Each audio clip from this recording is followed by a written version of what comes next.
Bismillahirrahmanirrahim. Assalamu alaikum to all. I hope you all are doing well. Students, in previous lecture we have started non-metals. So today we are going to learn about the important reactions of halogens. So first of all we have reaction with hydrogen. बेटा जो halogens हैं जब वो react करते हैं तो किस तरह से रिएक्शन होता है, हमने ये चीज़ जो है वो डिस्कस करनी है कि डिफरेंट चीज़ों के साथ जो हैलोजेंस है वो किस तरह से रिएक्ट करते हैं. हैलोजेंस आर नॉन मेटल्स ना, सो हम ये भी कह सकते हैं कि नॉन मेटल्स का हम रिएक्शन देखने लगे हैं. So first of all we has reaction with hydrogen. बेटा ऑल द हैलोजेंस हमारे पास कौन से होते हैं? पीरियोडिक टेबल में जो ग्रुप 17 के एलिमेंट्स हैं वो हमारे पास क्या है? हैलोजेंस हैं. हम पहले भी इसको बहुत डिटेल में डिस्कस कर चुके हैं. ठीक है, वो हमारे पास हैलोजेंस होते हैं फ्लोरीन, क्लोरीन, ब्रोमीन, आयोडीन. ये जो हमारे पास हैं बेटे ये ग्रुप 17 के एलिमेंट्स हैं जिनको हम हैलोजेंस कहते हैं. All halogens combine with hydrogen to give hydrogen halides. जब हैलोजेंस बेटा हाइड्रोजन के साथ रिएक्ट करती हैं तो हाइड्रोजन हेलाइड्स बनते हैं. ठीक है, एक्स यहाँ पे जनरली बेटा यूज़ हो रहा है, जनरल है हमारे पास हैलोजेंस के लिए. ये एक्स हमारे पास फ्लोरीन भी हो सकता है, ये एक्स हमारे पास क्लोरीन भी हो सकता है, ये एक्स हमारे पास ब्रोमीन भी हो सकता है, ये एक्स हमारे पास आयोडीन भी हो सकता है. Because x is generally use for the halogens. Halogens के लिए हम जब एक्स यूज़ करते हैं. तो जब ये हाइड्रोजन गैस के साथ रिएक्ट करते हैं तो हाइड्रोजन हेलाइड्स बनते हैं. So however the chemical affinity for hydrogen decreases down the group from F to I2.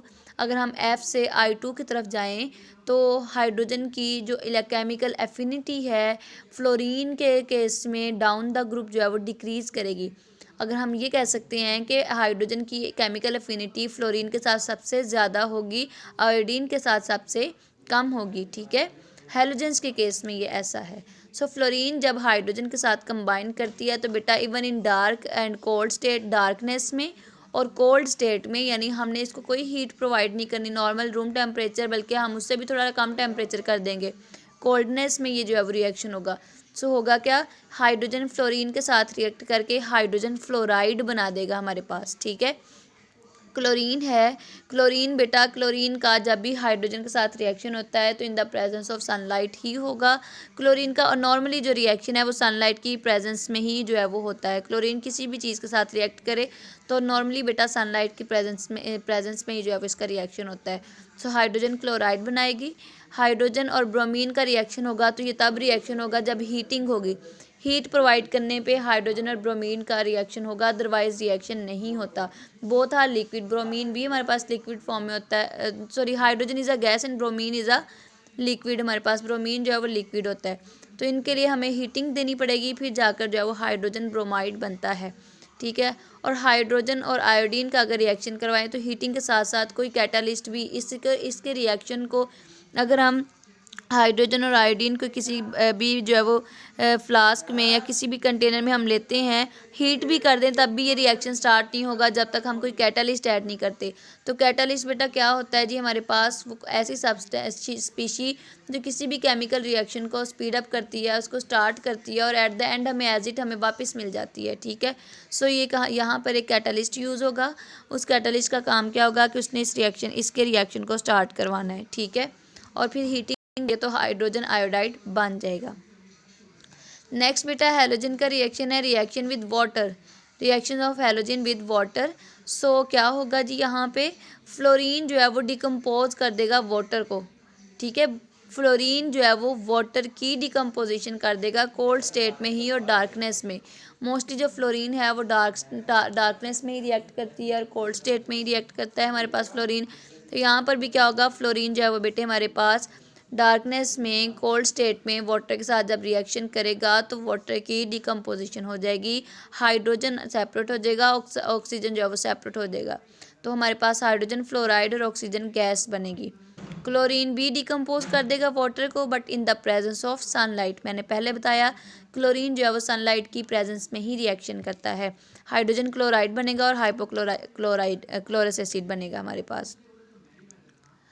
Next बेटा ब्रोमीन है, वाटर के साथ रिएक्ट करेगा, हीट देंगे तो हाइड्रोजन ब्रोमाइड और जो है वो हमारे पास हाइड्रोबोरिक एसिड बनेगा. ठीक है, फिर इसी तरह से जो है वो हमारे पास आयोडीन का वाटर के साथ रिएक्शन ही नहीं होता। आयोडीन वाटर के साथ बेटा रिएक्शन नहीं देती। बोथ आर लिक्विड, दोनों ही लिक्विड है हमारे पास, इसका रिएक्शन नहीं होता, नो रिएक्शन। नेक्स्ट बेटा रिएक्शन विद मीथेन। हैलोजेंस जब मीथेन के साथ रिएक्ट करते हैं तो किस तरह से रिएक्शन होता है। फ्लोरीन बेटा violently reacts with methane in dark while chlorine does not react with methane in dark. Chlorine darkness में रिएक्ट नहीं करता मीथेन के साथ, ठीक है, बट डार्कनेस में फ्लोरीन और मीथेन का अगर हम रिएक्शन करवाएं ना तो वायलेंटली, बड़ा हम कह सकते हैं बहुत तेज़ी के साथ और बड़ा शदीद किस्म का इनका रिएक्शन होगा, ठीक है। तो इस तरह से इनका जो है वो रिएक्शन होगा। जबकि जो हमारे पास है क्लोरीन, वो डार्कनेस में नहीं बल्कि ब्राइट सनलाइट में रिएक्शन होता है। और ये रिएक्शन मैंने आपको पहले भी बोर्ड पे बहुत डिटेल में समझाया था। अब मैं अगेन आपको बता रही हूँ, ये रिएक्शन जो है वो जब होता है तो 4 तरह से रिएक्शन, 4 हमारे पास डिफरेंट हमारे पास प्रोडक्ट्स आ जाती हैं, उनको भी हम देखते हैं, ठीक है। तो in the presence of sunlight क्या होगा और in the presence of diffuse sunlight क्या होगा। एक तो ब्राइट सनलाइट है, जब दोपहर अच्छी खासी दोपहर होती है तो उस टाइम जो रिएक्शन वो किस तरह से होगा, वो इस तरह से होगा। क्लोरीन का रिएक्शन ये हमारे पास मीथेन और क्लोरीन का रिएक्शन होगा, तो इसमें से जो कार्बन है वो सेपरेट हो जाएगी और हाइड्रोजन और क्लोरीन के साथ मिलकर जो है वो हाइड्रोक्लोरिक एसिड बना देंगे। और in the presence of diffuse sunlight, यानी ज़्यादा रोशनी नहीं है, मध्यम सी रोशनी है, जब तब रिएक्शन होगा तो हमारे पास 4 डिफरेंट रिएक्शंस जो होते हैं हमारे पास, ठीक है। वो हम देख सकते हैं, यहाँ पे मैंने कुछ लिखे भी अगर आपको क्लियरली नज़र आ रहे हैं, अदरवाइज़ मैंने आपको आपकी बुक्स पे लिखवाए हुए हैं, उनको ओपन करें और देखें अगेन से, ये आपका रिवाइज़ हो रहा है, ठीक है। मीथेन क्लोरीन के साथ रिएक्ट करेगा तो पहले जो वो मिथाइल क्लोराइड बनेगा और हाइड्रोक्लोरिक एसिड बनेगी। फिर मिथाइल क्लोराइड अगेन क्लोरीन के साथ रिएक्ट करेगा तो हमारे पास जो है वो मिथाइल डाइक्लोराइड बन जाएगा, ठीक है। फिर इसी तरह से मिथाइल ट्राइक्लोराइड बन जाएगा। इस तरह से कार्बन टेट्राक्लोराइड हमारे पास जो है वो बन जाएगा। ये प्रोडक्ट्स अपने माइंड में रखें, ये चार डिफरेंट तरह की जो हमारे पास प्रोडक्ट्स बनती हैं, हम सीरीज ऑफ कंपाउंड्स भी कह सकते हैं, ठीक है। मीथेन जो है वो जब रिएक्शन करता है स्लो प्रोसेस होता है, ठीक है। जबकि जो हमारे पास ब्राइट सनलाइट है उसमें वायलेंटली रिएक्शन होता है। डिफ्यूज सनलाइट में मीथेन का क्लोरीन के साथ स्लो प्रोसेस होता है, एक एक करके हाइड्रोजन रिमूव होता रहता है और एक एक करके क्लोरीन जो है वो मीथेन में ऐड होता रहता है, ठीक है। और एंड पे हमारे पास कार्बन टेट्राक्लोराइड बन जाता है और साथ में हाइड्रोक्लोरिक एसिड जो है वो रिलीज होता है। नेक्स्ट बेटा है reaction with sodium hydroxide. Sodium hydroxide के साथ रिएक्शन कैसे होता है, तो क्लोरीन जब रिएक्ट करती है कोल्ड डाइल्यूट सोडियम हाइड्रोक्साइड के साथ, तो sodium hypochlorite and sodium chloride बनता है। और जब क्लोरीन जो है वो कंसनट्रेटेड सोडियम हाइड्रोक्साइड के साथ रिएक्ट करता है तो हमारे पास सोडियम क्लोराइड और सोडियम क्लोरेट बनता है। और रिएक्शंस आपके सामने जो है वो लिखे हुए हैं।